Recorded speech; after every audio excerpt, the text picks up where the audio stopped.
ಆತ್ಮೀಯರೇ, 18 ವರ್ಷದ ಒಳಗಿನ ಮಕ್ಕಳಿಗೆ ಒಂದು ವೇಳೆ ಹೃದಯಕ್ಕೆ ಸಂಬಂಧಪಟ್ಟಂತಹ ಯಾವುದೇ ಕಾಯಿಲೆ ಇದ್ದರೆ ದಯಮಾಡಿ ಅದನ್ನು ಮುಚ್ಚಿಕೊಳ್ಬೇಡಿ, ಅಥವಾ ನಿಮ್ಮ ಹತ್ರ ಹಣ ಇಲ್ಲ ಎಂದು ಟೆಸ್ಟಿಗೆ ಹೋಗಲಿಕ್ಕೆ ನೀವು ತಡ ಮಾಡಬೇಡಿ. ನಿಮಗೊಂದು ಅಪೂರ್ವವಾದಂಥ ಅವಕಾಶವಿದೆ. ಮಂಗಳೂರಿನ ಅಮೃತಾನಂದಮಯಿ ಮಠ ಏನಿದೆ, ನಿಮಗೆಲ್ಲ ಗೊತ್ತು, ಅಮೃತಾನಂದಮಯಿ ದೇವಿಯವರು ತುಂಬಾ ಸಾಮಾಜಿಕ ಕೆಲಸಗಳನ್ನು ಮಾಡ್ತಾ ಇದ್ದಾರೆ ಇಡೀ ಭಾರತ ದೇಶದಲ್ಲಿ.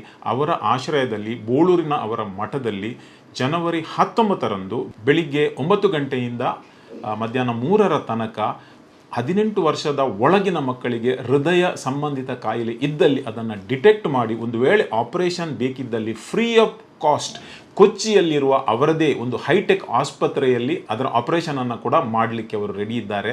ಒಂದು ವೇಳೆ ನಿಮಗೆ ಇಂತಹ ಮಕ್ಕಳು ಗಮನಕ್ಕೆ ಬಂದರೆ ದಯಮಾಡಿ ಅವರಿಗೆ ಈ ವಿಷಯವನ್ನು ತಿಳಿಸಿ. ಯಾಕೆಂದರೆ ಫ್ರೀ ಆಫ್ ಕಾಸ್ಟ್ ಸುಮಾರು 2 ರಿಂದ 5 ಲಕ್ಷ ರೂಪಾಯಿ ಇಲ್ಲದಿದ್ದರೆ ಅದಕ್ಕೆ ಹಾಸ್ಪಿಟಲ್ಗೆ ಖರ್ಚಾಗ್ತದೆ. ಇದು ಫ್ರೀಯಾಗಿ ಮಾಡಿಕೊಡ್ತಾರೆ. ದಯಮಾಡಿ ಇದನ್ನು ಗಮನಿಸಿ ಮತ್ತು ಈ ಒಂದು ವಿಷಯವನ್ನು ಸ್ಪ್ರೆಡ್ ಮಾಡಿ ನಾವು ಬಡ ಮಕ್ಕಳಿಗೆ ಈ ಬಗ್ಗೆ ನೆರವಾಗೋಣ.